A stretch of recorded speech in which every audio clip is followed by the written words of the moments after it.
हलाल प्रोडक्ट्स पर अब आया वित्त मंत्री का बयान। सरकार को लेकर कही ये बात। इन दिनों हलाल प्रोडक्ट्स की काफी चर्चा हो रही है। दरअसल हाल ही में उत्तर प्रदेश सरकार की ओर से हलाल प्रमाणन वाले खाद्य उत्पादों के उत्पादन, भंडारण, वितरण और बिक्री पर बैन लगा दिया गया है। इसको लेकर अब वित्त मंत्री निर्मला सीतारमण की ओर से भी बयान सामने आया है। तो चलिए जानते हैं उन्होंने क्या कहा। केंद्रीय वित्त मंत्री निर्मला सीतारमण ने कहा कि खाद्य उत्पादों का प्रमाणन सिर्फ सरकारी एजेंसियों को ही करना चाहिए और किसी गैर सरकारी एजेंसी की तरफ से प्रमाणन देना ठीक नहीं है। निर्मला सीतारमण ने हलाल प्रमाणन वाले खाद्य उत्पादों के उत्पादन, भंडारण, वितरण और बिक्री पर प्रतिबंध लगाने के उत्तर प्रदेश सरकार के फैसले पर पूछे गए एक सवाल पर कहा कि सरकारी संगठनों के अलावा किसी अन्य संगठन की तरफ से ऐसा प्रमाण दिया जाना सही नहीं है। निर्मला सीतारमण ने कहा, खाद्य गुणवत्ता और भोजन का परीक्षण अनिवार्य रूप से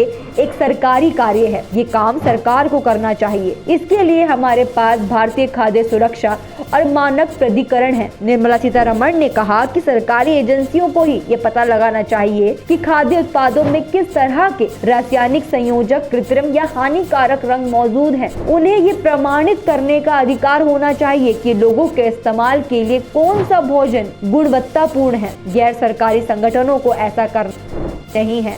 आपको बता दें, निर्मला सीतारमण का यह बयान उत्तर प्रदेश सरकार के 18 नवंबर के एक आदेश के संदर्भ में आया है। इस आदेश में हलाल प्रमाणन वाले खाद्य उत्पादों के उत्पादन, भंडारण, वितरण और बिक्री पर तत्काल प्रभाव से प्रतिबंध लगा दिया गया है। राज्य सरकार ने अपने बयान में कहा कि अनुचित वित्तीय लाभ की चाह में हलाल प्रमाण पत्र से वंचित खाद्य उत्पादों को हतोत्साहित करने के लिए दुर्भावनापूर्ण प्रयास किए गए हैं।